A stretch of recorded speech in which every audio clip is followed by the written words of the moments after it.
Sa iba pa mga balita mga kabrigada, iniulat ngayon ng Department of Foreign Affairs o DFA na inyayahan ni Pangulong Ferdinand Marcos Jr. si Thailand Prime Minister Paetongtarn Shinawatra na bumisita dito sa Pilipinas.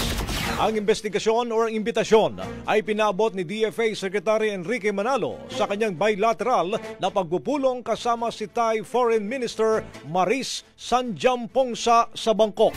Ay pa kay Manalo, nagkaroon sila ng makabuluhang pag-uusap tungkol sa pagpapalakas ng bilateral relations at cooperation sa iba't ibang hamon sa rehiyon at pandaigdigang antas.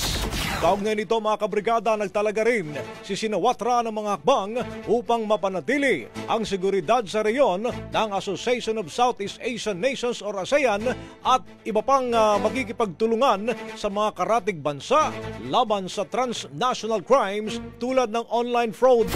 Tinalakay din daw ni Manalo at Maris ang mga issue sa South China Sea, Myanmar at Middle East. Umahataw! Brigada Balita Nationwide!